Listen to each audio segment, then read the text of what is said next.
हरे कृष्णा। तो जैसा हमने पहले चर्चा किया था कि हर शनिवार को सवेरे 7 से 8 हम भक्ति सदाचार के ऊपर चर्चा करेंगे। क्या है ये भक्ति सदाचार या वैष्णव सदाचार? देखिए, भक्ति में सिद्धांत तो होता है, सेवा होती है, सदाचार होता है। तो सिद्धांत को तो हम रोज समझ रहे हैं और सिद्धांत को समझ रहे हैं और सिद्धांत से ये समझ रहे हैं कि हम ये शरीर नहीं है, हम आत्मा है और आत्मा का जो धर्म है वो भगवान की सेवा करना है। तो सिद्धांत हो गया, सेवा हो गया। लेकिन सेवा करते हुए अगर सदाचार का पालन नहीं कर रहे हैं, सिद्धांत समझने के बाद अगर हम सदाचार का पालन नहीं कर रहे हैं तो फिर क्या होगा? हमारा नुकसान होगा। कैसे? सदाचार मतलब सत्पुरुषों का आचरण वो हमें करना है, नहीं तो नुकसान कैसे होगा? हम अपराध कर बैठेंगे। सिद्धांत समझते हैं हम सब, हम समझते हैं कि हमें जो दुख मिल रहा है वो क्यों मिल रहा है? हमारे कर्म अनुसार। तो मान लीजिए मुझे कोई व्यक्ति ने दुख दिया, अब वो भी भक्त है, मैं भी भक्त हूं या बनने का प्रयास कर रहे, जो भी है, साधक है। अभी वो अगर हमें दुख दे रहा है तो हम तुरंत उस पर क्रोधित हो जाते हैं। ये नहीं, तब सिद्धांत कहाँ गया? सिद्धांत के हिसाब से तो वह व्यक्ति, वह साधक, वह भक्त आपको दुख दे रहा है क्योंकि वो आपके कर्मों का है, वो नहीं है देने वाला। लेकिन उस समय क्योंकि हम अशुद्ध हैं तो ये भूल जाते हैं, इसीलिए हमारा आचरण में जो है वो रजोगुण तमोगुण से प्रभावित हो जाता है हमारा आचरण। और उस समय हम क्या करते हैं? अपराध कर बैठे हैं, वैष्णव अपराध। और वैष्णव अपराध करने वाले को भगवान चैतन्य महाप्रभु भी कृपा नहीं करते। तो इसीलिए हमको उस अपराध से बचना है और सत्पुरुषों के इस आचरण को अपने अंदर उतारना है। जब हम शुद्ध हो जाएंगे तो हमारा आचरण अपने आप सुधर जाएगा। लेकिन जब तक हम शुद्ध होने की उस प्रक्रिया में है, अपने आचरण को संभालना पड़ेगा, सदाचार की रक्षा करनी पड़ेगी, मर्यादा की। भगवान राम को दशरथ महाराज ने कहा, दशरथ ने एक्चुअली कहा भी नहीं, कई ने कहा दशरथ ने मुझे वचन दिया है तो मेरा वचन ये है कि तुम वनवास निकलो 14 साल। तो राम ने तुरंत स्वीकार किया, चले गए। इसको बोलते हैं मर्यादा, इसको बोलते हैं सदाचार। राम बोल सकते थे मैं क्यों जाऊंगा, नहीं जाऊंगा मैं, हाँ? मैं इधर का राजा हूं। और रही बात अगर महाराज के वचन की, तो हिस्से करो, 4 हिस्से करो राज्य के, मुझे मेरा हिस्सा दे दो, मैं चला जाऊंगा। भरत को तुमको राजा बनाना है, तुम अलग हिस्सा दो। ये मर्यादा व्यतिक्रमण होता। मर्यादा व्यतिक्रमण मतलब आप मर्यादा का उल्लंघन कर रहे। श्रीमद् भागवत के 3रे स्कंद में प्रभुपाद जी समझाते हैं मर्यादा का उल्लंघन नहीं करना चाहिए। क्यों? उससे हमारी आयु कम होती है, हमारा यश कम होता है, हमारा ऐश्वर्य कम होता है और हमारी भक्ति कम होती है, हमारी भक्ति का नुकसान होता है। जैसे दुशासन ने द्रौपदी के बाल पकड़े थे, भगवान वो मर्यादा उसका मर्यादा नहीं था। उसकी भाभी है, माँ समान है, पराई स्त्री है, उसका बाल कैसे पकड़ सकते? तो इसीलिए उससे मर्यादा व्यतिक्रमण हुआ, सदाचार का पालन नहीं किया, इसलिए उसको मरना पड़ा, आयु कम हो गई। भगवान ने कहा ना कि जो जो उस सभा में बैठे थे उनकी तो मृत्यु उसी समय हो गई, अब शरीर चल रहा है, कुछ दिनों में शरीर भी खत्म कर दूंगा, क्योंकि जो दुर्व्यवहार हुआ। और स्पेशली भगवान स्विफ्ट एक्शन में आ जाते हैं, बहुत जल्दी एक्शन में आ जाते हैं जब उनके भक्तों को कोई नुकसान पहुंचाने का प्रयास करता है। चाहे वो हिरण्यकशिपु हो, चाहे हिरणाक्ष हो, चाहे रावण हो, चाहे कुंभकर्ण हो, चाहे कंस हो, चाहे दुर्योधन हो, ये सब खत्म हो। तो अगर हम सदाचार का पालन नहीं करेंगे तो भक्ति में हमारी बढ़ोतरी नहीं होगी। उल्टा नुकसान होगा। हम आए तो हैं भक्त बनने, शुद्ध होने के लिए, लेकिन जब तक शुद्ध हो, हम पूरे शुद्ध नहीं हुए, उस समय हमें अपने व्यवहार की रक्षा करनी पड़ेगी, अपने मर्यादा की रक्षा करनी पड़ेगी। तो एक श्लोक का उच्चारण करते हैं और फिर हम उसको चर्चा करेंगे। आज इंट्रोडक्शन करेंगे भक्ति सदाचार का, और उसके बाद एक एक पॉइंट लेके कि कहाँ कहाँ पे हम गड़बड़ कर सकते हैं। देखिए, हमारे शास्त्रों में हमारे आचार्यों द्वारा समझा गया कि कहाँ कहाँ गड़बड़ हो सकती है। ये सब जो उदाहरण है असुरों के, इससे यही तो पता पड़ता है।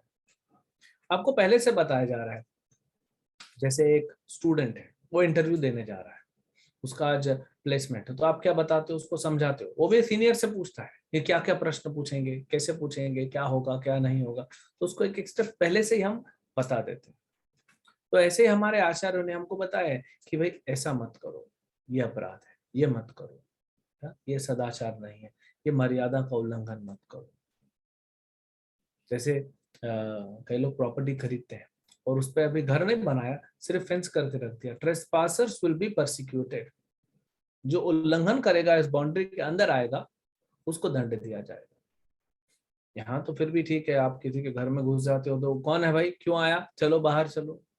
अमेरिका में तो गोली चला देते, घबरा जाते। प्रभुपाद जी के एक भक्त माता जी थी, और प्रभुपाद के समय की बात है, तो उस समय तो इस्कॉन के पास पैसे नहीं होते थे फूल लाने के लिए। कहाँ से लाएंगे, सब भक्त लोग थोड़ा थोड़ा जमा करते थे, खर्चे होते थे। तो फिर ये माता जी ने सोचा कि अरे इतने लोगों के घर में अलग अलग फूल हैं, मैं जाके एक फूल लेके आती हूँ सेवा के लिए। भगवान की सेवा के लिए मैं फूल कहीं से, हम भी जाते हैं ना, कई अच्छा लगता है फूल तोड़ के भगवान की सेवा के लिए, सारी सृष्टि भगवान की, उनकी सेवा। तो ये माता जी गई और किसी के घर में वो फेंसिंग लगा हुआ था, उसको फांद करके और फूल ले रहे थे। जैसे ही उस घर के मालिक को पता पड़ा, आया बंदूक लेके और दो फायरिंग कर दिया। हालांकि बच गया, भगवान को लगा, भगवान ने अपने भक्त को बचा लिया, गोली नहीं लगी, भाग गया, लेकिन तुरंत गोली मार देते हैं। तो सोचिए, सिर्फ इतने में जब गोली मारी जा रही है, तो मर्यादा उल्लंघन, और स्पेशली वैष्णव के प्रति बहुत फाइन पॉइंट्स है। इसको समझने के लिए भी एक स्तर चाहिए, इसीलिए ये कोर्स हम शुरू में नहीं चालू करते। थोड़ा चेतना, थोड़ा शुद्ध होना चाहिए, क्योंकि सूक्ष्म, इतने सूक्ष्म पॉइंट्स आएंगे आगे चल के कि विश्वास नहीं होगा, अच्छा ऐसा हो, मैं तो ये रोज गलती कर रहा हूँ, समझ में नहीं आएगा। तो थोड़ा हम नाम जप करके शुद्ध होते हैं, गीता भागवत पढ़ के श्रवण करके हम शुद्ध हुए हैं, तो थोड़ा शुद्धिकरण चाहिए। जब वो शुद्धिकरण होता है, तब जाके क्या होता है, हम इन चीजों को समझ सकते हैं और मेच्योरिटी आती है। तो चैतन्य चरितामृत में ये श्लोक आता है, अयद्यपियो तुमिहो जगत पावन, तुम स्पर्शे पवित्र हय देव मुनि गण। सनातन गोस्वामी को चैतन्य महाप्रभु कहते हैं कि तुम तो जगत को पावन करने वाले हो, तुम किसी को अपवित्र नहीं कर सकते। तुमको स्पर्श करके तो देवता और मुनि भी पवित्र हो जाते हैं, सनातन भगवान के नित्य पार्षद हैं। तो कहते हैं, अद्यपियो तुमिहो जगत पावन, तुम स्पर्शे पवित्र हय देव मुनि गण। तथापि भक्त स्वभाव मर्यादा रक्षण, मर्यादा पालन हय साधुर भूषण। तुम कभी अपराध नहीं कर सकते, इसके पीछे बताएंगे क्यों ऐसा भगवान बोल रहे हैं। लेकिन फिर भी तुम अपनी रक्षा करते हो, स्पेशल बचने का प्रयास करते हो अपराध से, क्यों?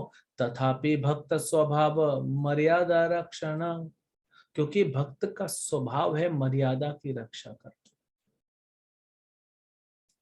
आज अगर हम बताएंगे कि मर्यादा क्या होती है, कितने रिफाइन पॉइंट है, बहुत सारे हम में से समझ नहीं पाएंगे। अरे इम्प्रैक्टिकल है प्रभु जी, ये इम्प्रैक्टिकल है तो फिर अपराध होगा, फिर भक्ति में आगे बढ़ना मुश्किल होगा।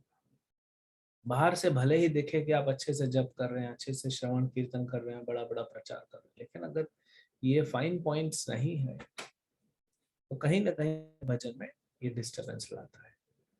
इसीलिए तथापि भक्त स्वभाव मर्यादा रक्षण, ये मर्यादा का रक्षण करना भक्त का स्वभाव है। मर्यादा पालन है साधुर भूषण, और मर्यादा का पालन करना ही साधु का भूषण है, यही आभूषण है हमारा, और कुछ नहीं।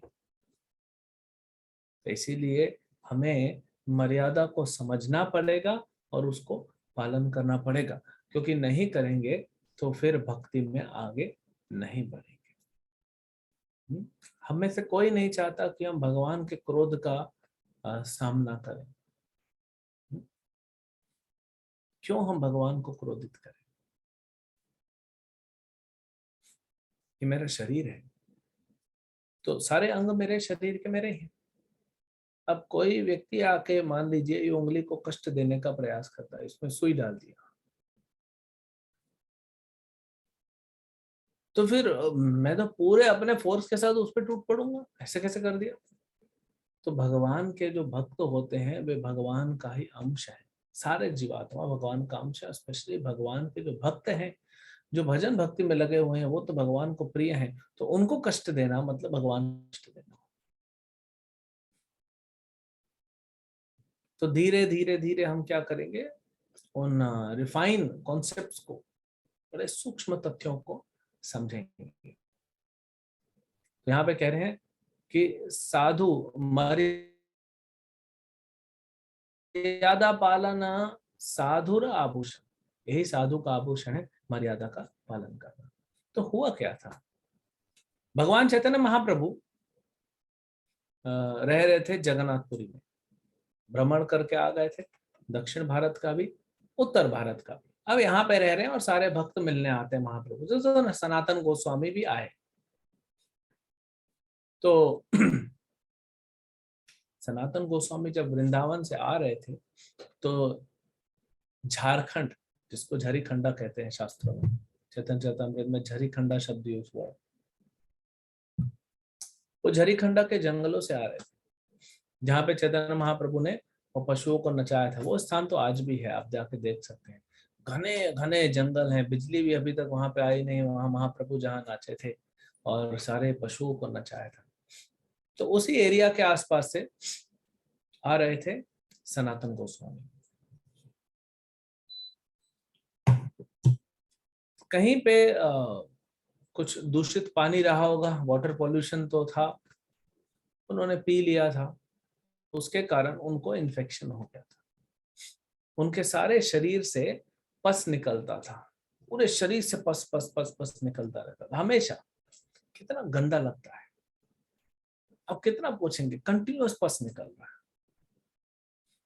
और सनातन गोस्वामी को बड़ा अजीब लगता था, लेकिन दुख वो नहीं था, दुख तो अभी आगे आएगा। तो हरिदास ठाकुर, क्योंकि रूप गोस्वामी सनातन गोस्वामी जब भी जगतपुरी आते हरिदास ठाकुर के साथ रुकते थे। क्यों? हरिदास ठाकुर यवन है, मुस्लिम है, तो इसलिए वो जगन्नाथ मंदिर में प्रवेश नहीं कर सकते। तो जब वे आए थे तो चैतन्य महाप्रभु ने उनको एक स्थान दिया था, बोले हरिदास इधर बैठो। तो सिद्ध बकुल, बकुल वृक्ष के नीचे बैठते थे। सिद्ध, वो बकुल सिद्ध क्यों हो गया, हरिनाम इतना जप करते थे हरिदास ठाकुर, तो वो बकुल वृक्ष भी सिद्ध हो गया, वो भी भगवत धाम चला गया। अभी जो वहां पे बकुल है, कोई कहता है वो जो बकुल वृक्ष था जो भगवत धाम चला गया, उसी का कोई अंश है, उसी का कोई डाली से ये दूसरा वृक्ष बना है, तो इसे सिद्ध बकुल। तो चैतन्य महाप्रभु ने बोला हरिदास तुम यहाँ बैठो। यहाँ से बैठ के तुम क्या देख रहे हो, ऊपर नील चक्र। जगन्नाथ मंदिर में जिसको प्रवेश नहीं है उसके लिए अलग अलग उपाय हैं जगन्नाथ को दर्शन करने का। एक तो रथ यात्रा, भगवान बाहर आ जाते। दूसरा नील चक्र, भगवान ने सुदर्शन को ये वरदान दिया है कि सुदर्शन जो तुम्हारा दर्शन करेगा और मेरे दर्शन करने के बराबर है। और फिर पतित पावन जगन्नाथ, सिंह द्वार पे जिसको एंट्री नहीं है, सिंह द्वार पे वहां पे पतित पावन जगन्नाथ है, वो भी दर्शन करना जगन्नाथ के दर्शन के बराबर है। और चौथा है जगन्नाथ महाप्रसाद, और पांचवा जगन्नाथ के भक्त। तो तुम यहां बैठो हरिदास। हालांकि हरिदास ठाकुर, देखिए यहां से हम मर्यादा समझना चालू करेंगे। कई बार हम आते हैं फेस्टिवल में, मंदिर आते हैं और हमको आगे जाना, भीड़ सिक्योरिटी जाने नहीं दे रहे। अरे वो प्रभु जी को मैं जानता हूँ, अरे वो प्रभु जी मेरे को जानते हैं, उन्होंने मेरे को बोला, मेरे को कैसे आगे नहीं आने दोगे। हम वहां सिक्योरिटी के साथ झगड़ना चालू करते हैं। आपको पता भी नहीं पड़ गया कि आपने वहां पे मर्यादा का उल्लंघन कर दिया। लेकिन प्रभु जी उसमें मर्यादा को उल्लंघन, तो सिक्योरिटी वाला भक्त नहीं है। ठीक है, सिक्योरिटी वाला भक्त नहीं भी हो, उस सिक्योरिटी को वहां पे किसने अपॉइंट किया है? मंदिर के अधिकारी ने। और आप वो उल्लंघन कर रहे हो तो मंदिर के अधिकारियों का जो आदेश है उसको उल्लंघन कर रहे हो। क्या मिलेगा? भगवान दिखेंगे? हम दूसरे को धक्का मुक्की देके भगवान को देखना चाहते हैं। दिखे भगवान कि पत्थर दिखा? सिर्फ मार्बल दिखता है, क्योंकि ऐसे भगवान नहीं दिखेंगे। अभी धीरे धीरे धीरे धीरे हम उदाहरण बताते जाएंगे तो आप लोग को रियलाइज होगा कि कहाँ कहाँ पे हमने मर्यादा का उल्लंघन किया। अधिकार से ज्यादा प्राप्त करने की चेष्टा करना भी मर्यादा का उल्लंघन है। कभी कभी ऐसा होता है कुछ सीनियर्स आगे हैं, हम घुसना चाहते हैं उसमें। क्यों?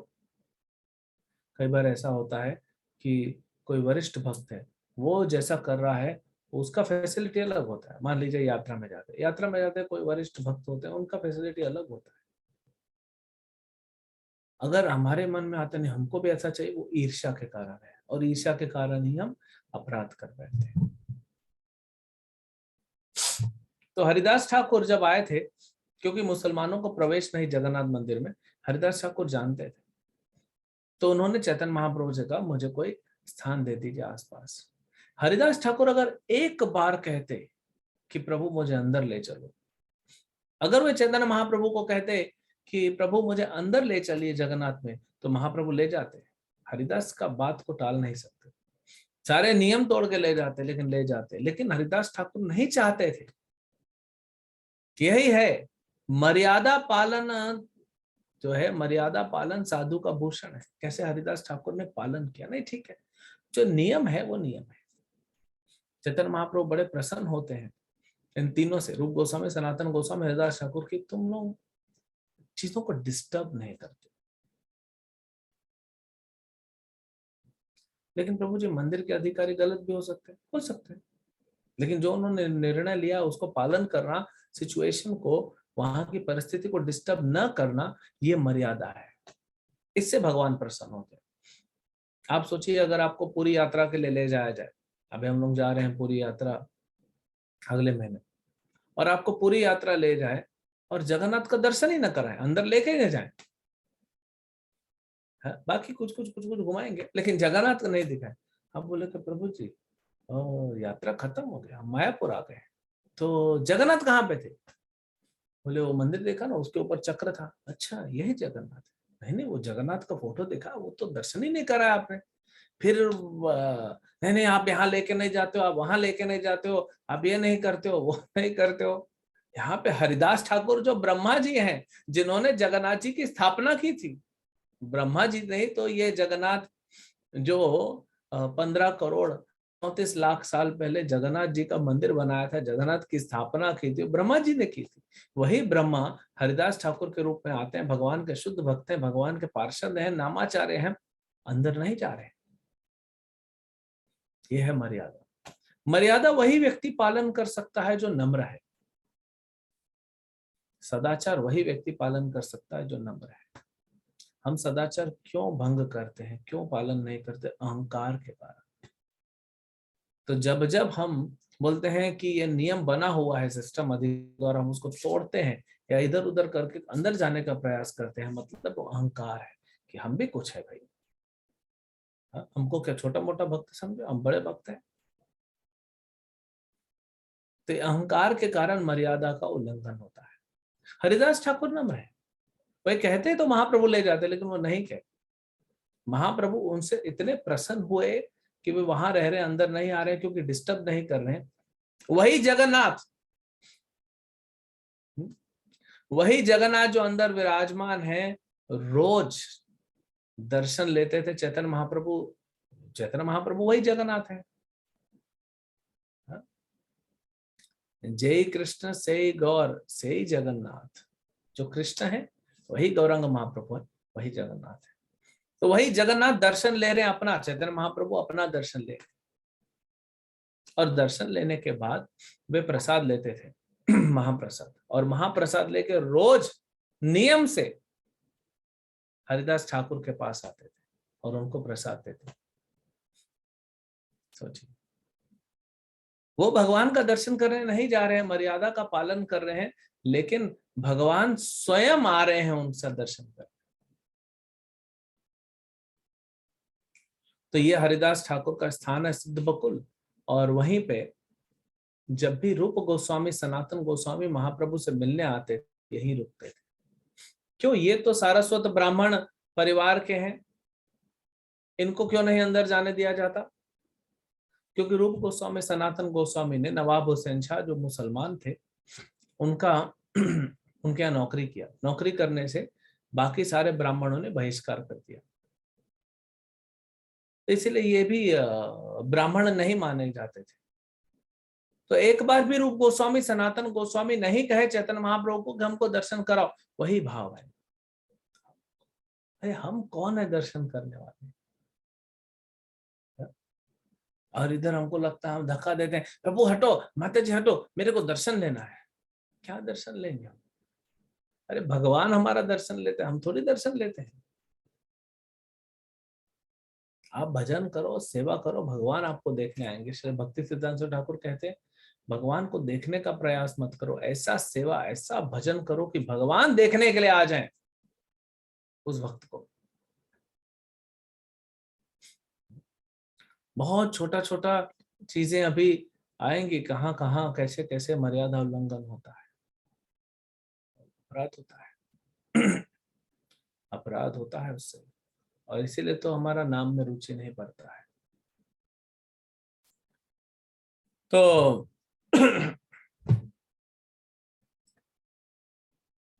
अब रूप गोस्वामी सनातन गोस्वामी इसी कारण नहीं जाते, वहीं रहते थे, और महाप्रभु रोज तीनों से मिलने आते। तो रूप गोस्वामी अभी वृंदावन में है, और सनातन गोस्वामी ये बारी बारी करके आते थे। सनातन गोस्वामी महाप्रभु से मिलने आते हैं, तो इनको पूरे बीमारी हो जाती है और पस निकलता है, पूरे शरीर से पस निकलता है, आके हरिदास के पास रुकते हैं। अब महाप्रभु रोज आते हैं, रोज प्रसाद लेके आते हैं, और आके सनातन गोस्वामी को जबरदस्ती आलिंगन करते हैं, जबरदस्ती। सनातन गोस्वामी पीछे नहीं नहीं नहीं पीछे हटते, मेरा शरीर इतना गंदा है। क्योंकि महाप्रभु जब आलिंगन देते थे और जोर से दबाते थे, तो सनातन गोस्वामी के शरीर का पूरा पस महाप्रभु के शरीर पे खून और पस लग जाता था। किसको पसंद आएगा? हमारे शरीर से अगर पस निकल रहा है, आप कोई आलिंगन देगा कि पूरा पस उसके शरीर पे लग जाए? कोई नहीं करेगा, अपने घर वालों को छोड़ देगा। लेकिन ये सब भौतिक संबंध है ना, यहाँ तो भगवान अपने भक्त को इतना प्रेम करते हैं। तो सनातन गोस्वामी रोज मना करते थे, ये रोज आके जबरदस्ती आलिंगन करते थे, ढूंढ ढूंढ के पकड़ पकड़ के आलिंगन कर देते थे, तो पूरा पस खून लग जाता था। तो सनातन गोस्वामी का भाव कितना अच्छा था कि भगवान को तकलीफ नहीं देना। ये नहीं कि हाँ भगवान चैतन्य महाप्रभु ने मुझे आलिंगन दिया, हाँ प्रभु महाप्रभु प्लीज थोड़ा इधर एक सेल्फी खींचेंगे, और फिर पूरा व्हाट्सएप पे सर्कुलेट करेंगे। ये लोग सेल्फियां खींच के क्यों सर्कुलेट करते हैं आपको पता है? फोटो खींचना, सर्कुलेट करना, अलग अलग भाव भी हो सकता है, प्रचार के भाव से भी कर सकते हैं, लेकिन अहंकार भी हो सकता है। देखो मैं ये वरिष्ठ भक्त के साथ फोटो खिंचाया, देखो मैं भगवान के मंदिर में गया, मैंने ये धाम फोटो खिंचाया। ये अहंकार भी हो सकता है कि मैं यहाँ पे हूँ।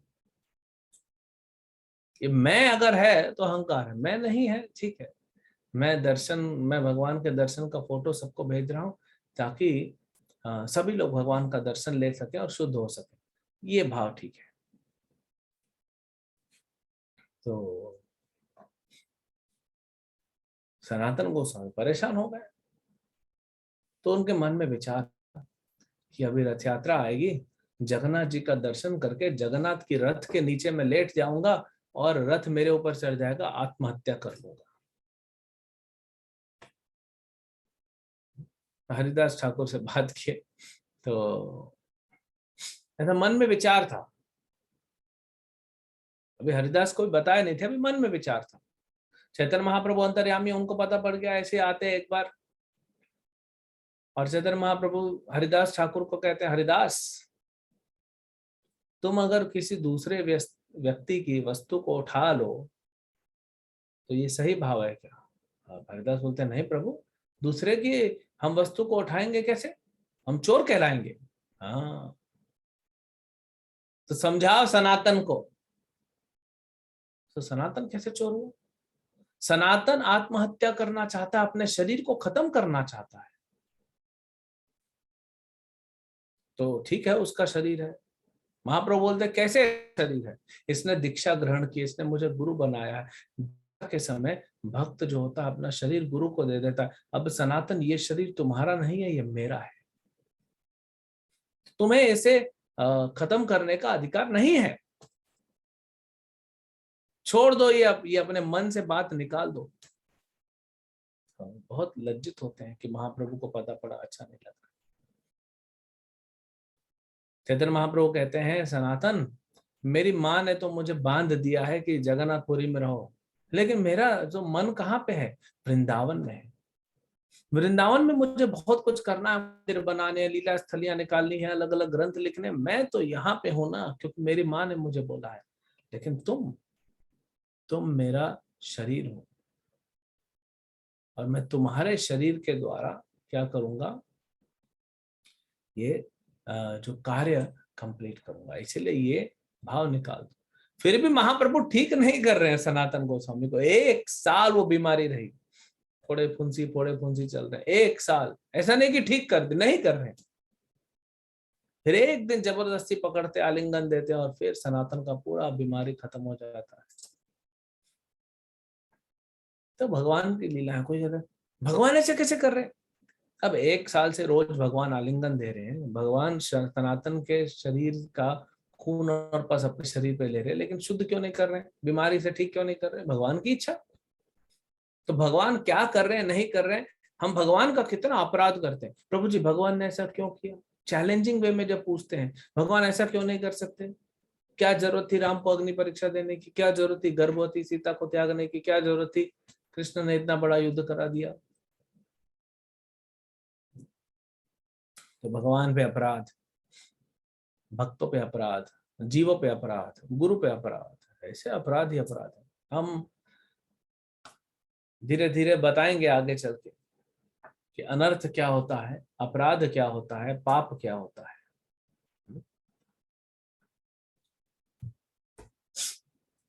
तो एक बार महाप्रभु ने सनातन गोस्वामी को बुलाया कि तुम मेरे से मिलना।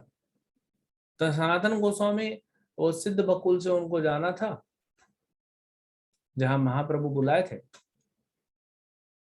तो एक तो सिंपल रास्ता है, जैसे हम लोग जाते हैं, नहीं हम लोग तो रास्ते पे नहीं जाते, हम लोग तो रिक्शा में जाते हैं। हम पैदल नहीं चल सकते। तो सनातन गोस्वामी के लिए 2 रास्ते थे। तब चप्पल भी नहीं वो पहनते थे, वो साधु थे। तो एक रास्ता था जगन्नाथ मंदिर के सामने से, आपने देखा ना जगन्नाथ मंदिर के रास्ते से वो सिद्ध बकुल जाता है, उधर गुंडीचा मंदिर है, वो रास्ता अभी भी वैसे ही है। तो उधर से जा सकते थे, थोड़ा छाया रहता, रोड भी अच्छा रहता। दोपहर का समय था और मई का महीना था, अप्रैल मई का, गर्मी का मौसम। तो वहां से जा सकते थे, लेकिन वहां से नहीं गए। सनातन गोस्वामी पूरा गोल घूम के समुद्र किनारे से गए। क्या समुद्र में फोटो खींचना था? क्या थोड़ा तैरना था? नहीं, गरम रेत पे आप चल नहीं सकते। कभी कोई भक्त मई जून में जाएगा, जुलाई में रथ यात्रा के समय में जाओ तो कितना गर्म तपता है। आप बिना चप्पल के रह नहीं सकते, पूरे छाले पड़ जाएंगे पैर में। सनातन गोस्वामी आते हैं, महाप्रभु तो समझ गए। महाप्रभु बोलते इतना देर कैसे हो गई, और ये तुम्हारे पैर स्थिर क्यों नहीं है? क्योंकि पूरे छाले पड़ गए। देखा जब सनातन गोस्वामी के पैर पूरे छाले पड़ गए। सनातन क्या किया तुमने? तुम कौन से रास्ते से आए हो? बोले प्रभु मैं समुद्र किनारे। क्यों? ये तो शॉर्टकट था, ठंडा था, इस रोड को पकड़ के आते, इतना लंबा जाने की क्या जरूरत थी? बोले प्रभु जगन्नाथ जी के सेवक जगन्नाथ जी की सेवा करने में जल्दी जल्दी आगे पीछे बाहर आते हैं, अंदर जाते हैं, सेवा में व्यस्त रहते हैं। मेरी अगर परछाई भी उन पे पड़ेगी तो वे अशुद्ध हो जाएंगे। मेरी परछाई भी पड़ी, मैं पापी हूं, अपराधी हूं, मेरी परछाई भी अगर उनके ऊपर पड़ेगी वे अशुद्ध हो जाएंगे। ये है वैष्णव का भाव। परछाई से याद आया, आपको पता है जब भी गुरु के, तो गुरु का परछाई क्या होता है? गुरु के शरीर का परछाई उन्हीं का एक हिस्सा है। जैसे कहीं तुलसी महारानी है आपके घर में, और इधर से लाइट आपने बल्ब लगा के रखा, अब तुलसी का परछाई जो है वो इधर जमीन पे आ रहा है, कभी भी उसके ऊपर पैर नहीं रखना। यह है मर्यादा। आप कैसे परछाई पे पैर रख सकते हो? तो थोड़ा दूर से जाना, लेकिन उस पर पैर नहीं रखना। ये छोटी छोटी चीजें जो हम लोग नहीं करते हैं, लेकिन ये बहुत महत्वपूर्ण है। वैसे ही गुरु हैं, तो गुरु के परछाई पे पैर नहीं रख सकते। सब छोटी छोटी चीजें हैं।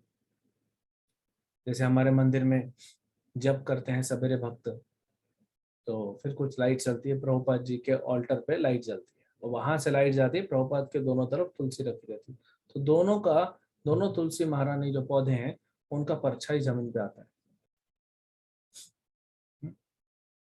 तो कभी भी मैं जा रहा हूँ, मैं देखता हूँ तुलसी माता का परछाई है, तो घूम के जाना चाहिए, लांघना नहीं चाहिए।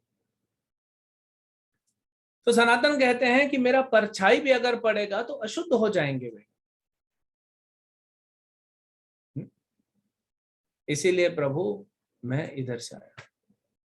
तब सनातन गोस्वामी से भगवान चैतन्य महाप्रभु इतने प्रसन्न हो जाते हैं और ये श्लोक बोलते हैं,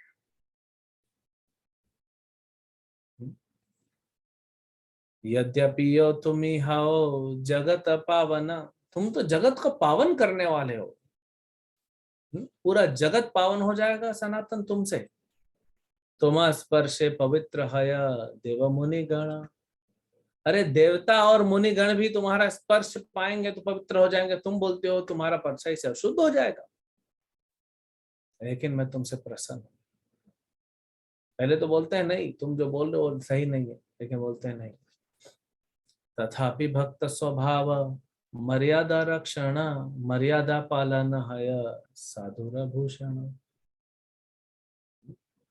ये मर्यादा का रक्षा और मर्यादा का पालन, यही साधु का आभूषण है।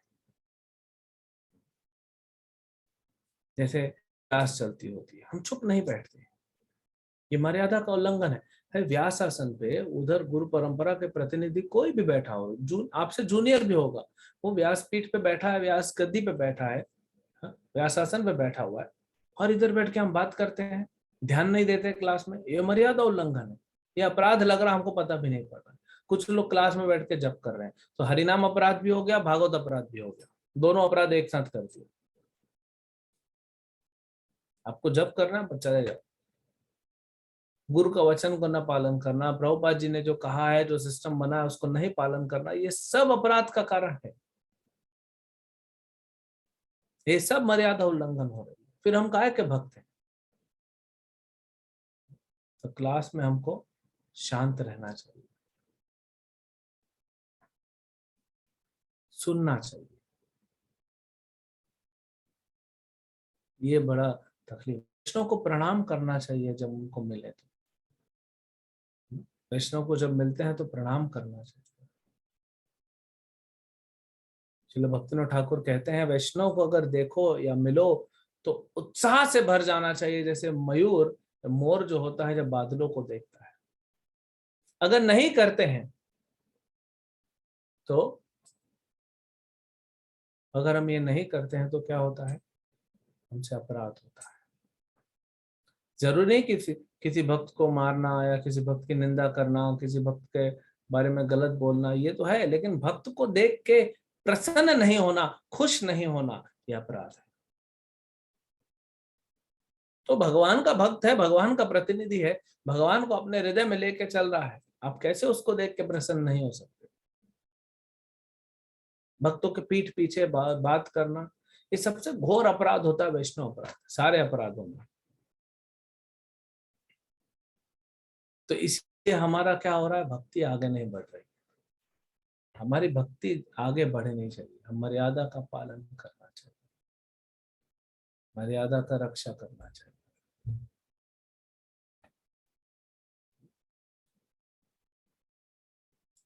क्यों? क्योंकि यही चैतन्य महाप्रभु कहते हैं ये हमारा आभूषण है। इसलिए ध्यान पूर्वक 16 माला करना। ध्यान नहीं लगाते तो अपराध होता है, मन भटक जाता है, अपराध होता है। तो ध्यान पूर्वक जप करना। और भी बहुत सारी चीजें आएंगी धीरे धीरे। हम इतना ही बस चर्चा करेंगे, और आगे चल के अगले हफ्ते से हम एक एक पॉइंट को लेके उसको चर्चा करते हुए आगे बढ़ेंगे।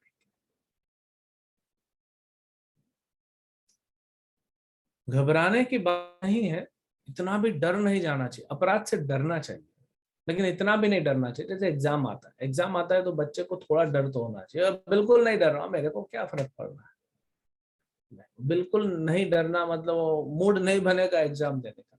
थोड़ा भय होना चाहिए, थोड़ा नर्वसनेस, थोड़ा टेंशन होना चाहिए, लेकिन इतना भी नहीं होना चाहिए कि एग्जाम पेपर पे बैठे हैं, सब कुछ याद है, लेकिन पेन चल नहीं रहा, हाथ कांप रहा है। तो इतना भी डर नहीं होना चाहिए। तो डर होना चाहिए कि हमसे अपराध ना हो जाए, लेकिन इतना भी डर नहीं होना चाहिए कि कुछ करे ही ना। एक भक्त जो है मंदिर में रहता था, नया नया था, ट्रेनिंग ले रहा था। फिर वो धीरे धीरे किसी से बात नहीं करता था, कोने में बैठता था, किसी से बात नहीं करता था। तो एक दिन, 2 दिन, एक हफ्ता, 2 हफ्ता, हमने देखा भाई क्या हो गया। बोले प्रभु जी अगर मैं बात करूंगा, किसी के साथ कुछ करूंगा तो मुझसे वैष्णव अपराध हो जाएगा, इसीलिए मैं सबसे दूर रह रहा हूँ। मैं बोला दूर रहना भी तो अपराध ही है ना, अपनी भक्ति भी खराब कर रहे हो, क्योंकि प्रभुपाद ने कहा नहीं ना ऐसे अकेले रहने। तो आप अपराधों से बचो ना। इस डर से कि मेरा एक्सीडेंट हो जाएगा, मैं गाड़ी नहीं चलाऊंगा, तो फिर मंजिल तक कैसे पहुंचेंगे, गंतव्य तक कैसे पहुंचेंगे? तो जाना तो है, तो आप संभाल के चलाओ कि एक्सीडेंट ना हो। एक्सेलरेटर और ब्रेक को अपने कंट्रोल में रखो। तो ऐसे ही भक्तों के साथ व्यवहार हम बंद नहीं कर सकते। भक्तों से व्यवहार बंद किया तो फिर भक्ति में आगे कैसे बढ़ेंगे? लेकिन ऐसा व्यवहार रखो कि उसको दुख न मिले, भले वो गलत भी हो, फिर भी उसे हम दुख क्यों देंगे? हम कौन होते हैं दुख देने?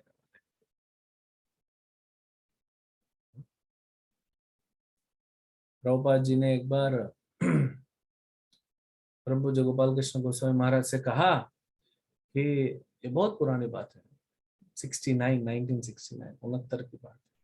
बोले कि आप अपराधों से बचने का हमेशा प्रयास करते हो, ऐसे ही आप करते रहोगे तो बहुत जल्दी, जैसे भगवान का सेवा किया, भगवान के नित्य पार्षद गोपियों ने जैसा सेवा किया निस्वार्थ भाव से, आप भी ऐसे ही अपराध से बचते हो और सेवा में लगे हुए हो, तो बहुत जल्दी आप जो है सक्सेस प्राप्त करोगे और निस्वार्थ भाव से भगवान की सेवा करोगे। प्रभुपाद ने तब कहा था। तो अपराध से बचना बहुत जरूरी है, तब हम भक्ति में बहुत आगे बढ़ सकते हैं, जल्दी आगे बढ़ सकते हैं। लेकिन घबराना नहीं चाहिए, शरण लेके। जैसे बीमारी हो गया, किसी को वायरस लग गया, कोरोना वायरस।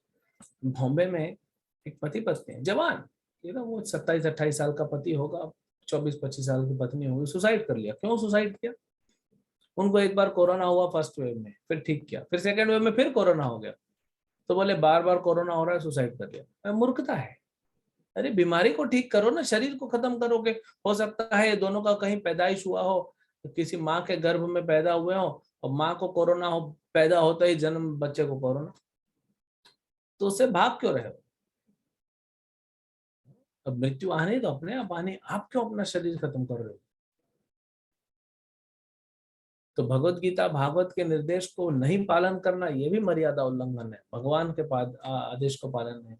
कुछ लोग एकादशी, जैसे निर्जल एकादशी, आज तो 12 बजे तक निर्जल है, तो कुछ लोग निर्जल एकादशी में बोलते हम चरणामृत नहीं पिएंगे। क्यों भाई? वेद व्यास जी भी लिखते हैं कि निर्जल एकादशी में भी चरणामृत लेना है, चरणामृत को कभी ना मत कहना। कई बार हमसे पूछते हैं ना, प्रभु जी हमारे घर में मृत्यु हो गई, हमारे रिलेटिव में मृत्यु हो गई, तो फिर गीता पढ़ सकते हैं क्या, जप कर सकते हैं क्या? तो हरिनाम को कभी बंद नहीं करना, हरिनाम हमेशा चलता रहना चाहिए, गीता भागवत हमेशा श्रवण कीर्तन चलना चाहिए।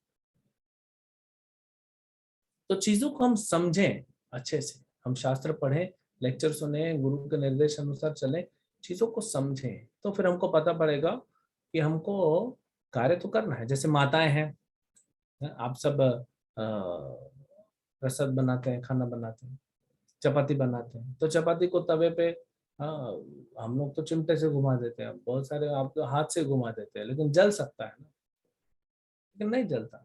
क्या आपको पता है कैसे करना है? पलटा देते हैं। और जो प्रभु है वो थोड़ी ना जंगली दाढ़ी बना के घूम रहे हैं, दाढ़ी निकालना पड़ता है, लेकिन उसमें कट सकता है। यस, प्रभुपाद बोलते हैं भक्ति का मार्ग रेजर चलने जैसा है, रेजर की धार पे चलने जैसा है, थोड़ा भी इधर उधर गड़बड़ हुआ कट जाएगा।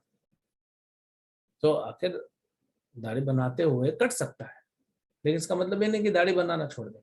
हम सतर्क रहेंगे, सीखेंगे, ट्रेनिंग लेंगे। तो ऐसे अपराधों से इतना नहीं घबराना चाहिए कि हम कुछ कर ही नहीं पा रहे। नहीं, हम ट्रेनिंग लें, सतर्क रहें और आदेश अनुसार गुरु के आश्रय में रहें, कृष्ण और गुरु की रक्षा में रहें, तो फिर हमारी रक्षा हो जाएगी और हम धीरे धीरे धीरे धीरे अपराध करने की जो प्रवृत्ति है इसको नष्ट कर देंगे भक्ति से, और आगे बढ़ते रहेंगे और कृष्ण के प्रेम को, प्रेमा भक्ति को हम प्राप्त करेंगे। हरे कृष्ण।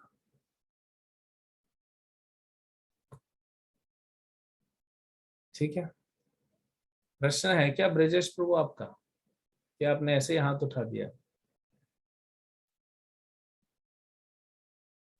हरे कृष्ण प्रभु जी। हरे कृष्ण। बस बहुत दिनों बाद आपके दर्शन हुए। मेरा कोई प्रश्न नहीं है, बस इतना सा ही प्रश्न है। मैं अभी 2 महीने पहले, भक्ति से रिलेटेड प्रश्न है जो अभी हम बात कर रहे थे सनातन गोस्वामी और चैतन्य महाप्रभु के बारे में। मैं अभी 2 महीने पहले तक उड़ीसा साइट पे था और एज अ ट्रेनर वहां पे वर्क कर रहा था। अब मैं Delhi Gurgaon UG cabling underground cable work में आ गया हूँ। तो it's a too much hard work है। तो उसकी वजह से मैं थोड़ा सा अपना जो भगवान की जो भी मैं पूजा कर पाता हूँ, जैसे पहले मैं 6 माला 7 माला तक रोज कर पाता था, अब मैं बिल्कुल भी नहीं कर पा रहा हूँ। तो कोई मतलब ऐसा वो है? वैसे मैं सुबह भी क्लासेस लेता हूँ और शाम को 2 क्लासेस में, मैं एक में को होस्ट हूँ और एक में एडमिन हूँ।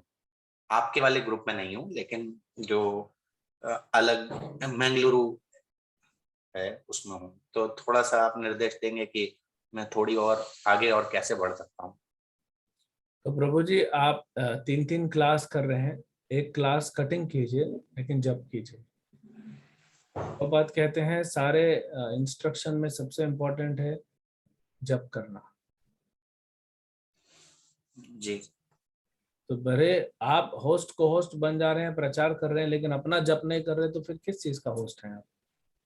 अगर मैं अपना जप नहीं कर रहा हूँ तो यहाँ बैठ के मेरा कोई अधिकार नहीं है आप लोग को लेक्चर देने का, कोई जी। सेवा करने का। तो मुझे जब तो छोड़ना ही नहीं चाहिए किसी भी परिस्थिति में। 16 माला पे आना है, 6 से 0 नहीं होना, 6 से 16 होना है। तो भले दूसरी चीजें कम करनी पड़े, करिए, आपका जॉब को कम करना पड़े, करो। ये इतनी सारी सेवाएं जो शाम को जरूरत नहीं है सेवा करने का, पहले अपना 16 माला करो। बिना सोलह मला की कोई सेवा का कोई वैल्यू नहीं रहेगा, उसको डिवोशनल सर्विस नहीं कहते। वो तो आप ऐसे काम कर रहे हो, चलो ठीक है, थोड़ा एनजीओ में काम कर दिया जाता है, उसको भक्ति नहीं कहते। जी जी प्रभु जी। पहले जप करना चाहिए, उसके बाद हम कुछ कर सकते हैं।